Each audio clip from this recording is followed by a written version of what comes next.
सभी के लिए नमस्कार। आज हम देखने जा रहे हैं अतिथि शिक्षकों की ज्वाइनिंग कब होगी। तो अतिथि शिक्षकों की ज्वाइनिंग जुलाई में होगी। क्या कारण है कि जुलाई में होंगी, इसके बारे में हम देखेंगे। साथ ही साथ हम देखेंगे कि अतिथि शिक्षकों की जो ज्वाइनिंग है उस प्रक्रिया में लेट क्यों हो गई, इस प्रक्रिया में जो देरी लगी है उसका कारण भी देखेंगे। इसी के साथ हम देखेंगे कि अतिथि शिक्षकों की जो ज्वाइनिंग अटकी हुई थी उसका क्या कारण रहा। इसी के साथ हम देखेंगे कि आपकी जुलाई माह में ही ज्वाइनिंग क्यों हो गई, और अतिथि शिक्षकों के नियमितीकरण के लिए जो मांग की गई है उसके बारे में भी हम इस वीडियो में देखेंगे। तो देखने जा रहे हैं सबसे अतिथि शिक्षकों की ज्वाइनिंग क्यों नहीं हो रही थी अभी तक, क्या कारण था। अतिथि शिक्षकों की ज्वाइनिंग के लिए सबसे महत्वपूर्ण कारण था आपका कि तबादले। अगर तबादले की प्रक्रिया पूरी हो जाती है तो अतिथि शिक्षकों की ज्वाइनिंग होगी।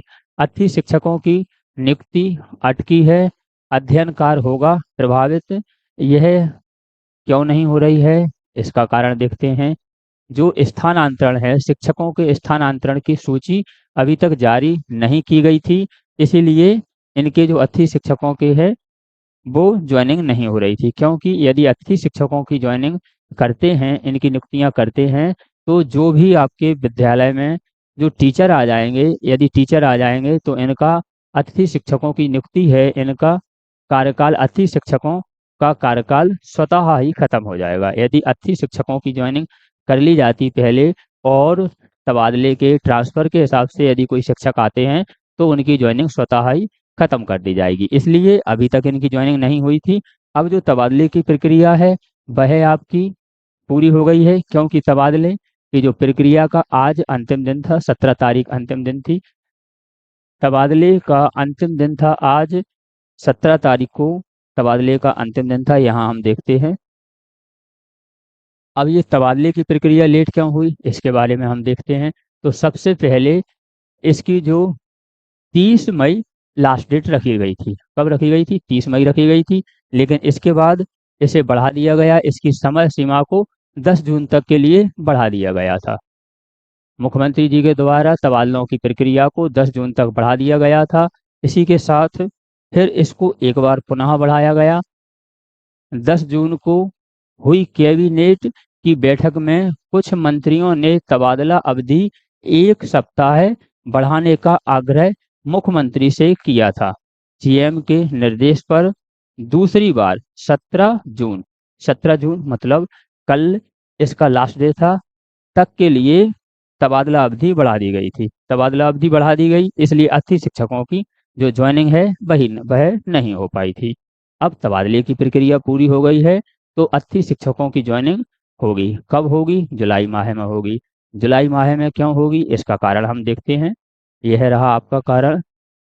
सरकारी स्कूलों में जो रिक्त पदों के लिए अतिथि शिक्षकों की ज्वाइनिंग, जो आपकी 2023 और 24 में, कब? 2023-24 में भी जुलाई माह से ही अतिथि शिक्षकों की ज्वाइनिंग हुई थी। तो ऐसा पूरा अनुमान है कि आपकी अब ज्वाइनिंग कब होगी? जुलाई से होगी। यहाँ देखते हैं। सरकारी स्कूलों में अतिथि शिक्षकों की नियुक्ति की प्रक्रिया 12 जुलाई से शुरू की जा रही है। इस संबंध में लोक शिक्षण संचालनालय ने सत्र 2023-24 यानी पिछले वर्ष की यह न्यूज है, यह पर्सनल न्यूज पिछले वर्ष की है। तो कब हुई थी आपकी प्रक्रिया? 12 जुलाई से हुई थी। इसीलिए ऐसा माना जा रहा है कि अब भी आपकी जुलाई में होगी। सत्र 2023-24 के लिए गाइडलाइन जारी की थी। इसके अनुसार स्कूलों में रिक्त पदों पर अतिथि शिक्षकों की नियुक्ति की जाएगी। जहां पहले से पैनल तैयार किया हुआ है, जहां पहले से पैनल तैयार है, ये पुरानी न्यूज है, लेकिन इसकी जो मोस्ट है, इनकी प्रक्रिया 12 जुलाई से होगी। कब हुई है? 12 जुलाई से। तो पिछली बार 12 जुलाई से हुई थी, अब ये लेट हो गई है तबादले के कारण, क्योंकि स्थानांतरण नहीं हो पा रहे थे। स्थानांतरण में बार बार डेट बढ़ाई जा रही थी, दो दो बार डेट बढ़ाई गई। इसीलिए क्या हुआ कि अतिथि शिक्षकों की ज्वाइनिंग भी रुकी थी। अब तबादले की प्रक्रिया पूरी हो गई है तो अतिथि शिक्षकों की ज्वाइनिंग जल्दी होगी। पिछली बार कब हुई थी? जुलाई में हुई थी। तो इस वर्ष भी जुलाई में होने की पूरी उम्मीद है। आगे देखते हैं। आगे अतिथि शिक्षकों के नियमितीकरण के लिए भी आवेदन दिया है। क्या दिया है, अतिथि शिक्षकों की नियमितीकरण के लिए भी आवेदन दिया है कि अतिथि शिक्षकों के लिए नियमित किया जाना चाहिए। अन्य सुविधाएं क्या क्या होना चाहिए, 16 साल सेवा देने के बाद भी अतिथि शिक्षकों के लिए नहीं बनी कोई नीति। तो अतिथि शिक्षक कब से रख रहे हैं, 16 साल हो गई है इसके लिए रखते रखते, जब से अतिथि शिक्षकों की जो प्रक्रिया चल रही है, लेकिन अभी तक इन्हें परमानेंट की कोई न्यूज नहीं है। शिक्षकों ने 12 माह सेवा काल और नियमितीकरण की मांग की है। अतिथि शिक्षकों के लिए 12 माह है सेवा काल, क्योंकि अभी क्या है, अतिथि शिक्षकों के लिए 9 से 10 माह ही रखा जाता है। इसके बाद फिर 2 या 3 माह के लिए इन्हें अलग कर दिया जाता है। 2 या 3 माह अतिथि शिक्षकों को बेरोजगारी का बोझ सहना पड़ता है। अन्य कोई रोजगार व आय के साधन नहीं होने के कारण इन्हें आर्थिक संकट का सामना करना पड़ता है। यह जो आवेदन दिया है उसमें बताया गया है। तो अतिथि शिक्षकों का जो कार्यकाल है वो 12 माह का किया जाना चाहिए। कितने का किया जाना चाहिए, 12 माह का। और इतने दिनों से अतिथि सेवाएं दे रहे हैं, इसलिए इन्हें क्या किया जाना चाहिए, परमानेंट किया जाना चाहिए। इसी के साथ अतिथि शिक्षकों को यानी उन्हें स्थानांतरण, अतिथि शिक्षकों का स्थानांतरण भी होना चाहिए, प्रमोशन भी होना चाहिए। ठीक है, जो अतिथि शिक्षक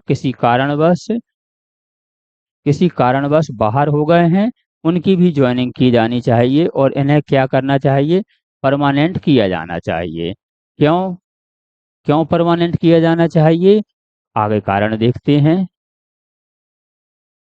नियमितीकरण के लिए कोई स्थायी नीति नहीं बनी है। विगत विधानसभा चुनाव में जो पूर्व मुख्यमंत्री शिवराज सिंह चौहान जी थे, उन्होंने 2 सितंबर 2003 में अतिथि शिक्षकों की महापंचायत भोपाल बुलाई थी।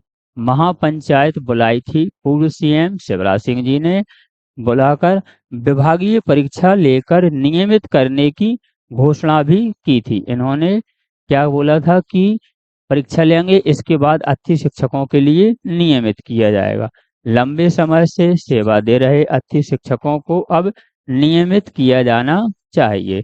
ऐसा जो अतिथियों का संगठन है उन्होंने आवेदन दिया है कि इन्हें नियमित किया जाना चाहिए। तो यह रही आपकी जानकारी, अतिथि शिक्षकों की ज्वाइनिंग कब होगी, इसी के साथ लेट क्यों हो गई, और जो ट्रांसफर ऑर्डर हैं उसके वजह से लेट हुई, ट्रांसफर ऑर्डर क्यों लेट हुए उसका भी कारण बताया। साथ ही साथ अतिथि शिक्षकों की जो नियमितकरण है और अन्य सुविधाएं हैं इसके बारे में बताया। ऐसी ही जानकारी प्राप्त करने के लिए आप हमसे जुड़ सकते हैं। हम ऐसे ही अपडेट लाते रहते हैं। मिलते हैं एक और नए अपडेट के साथ।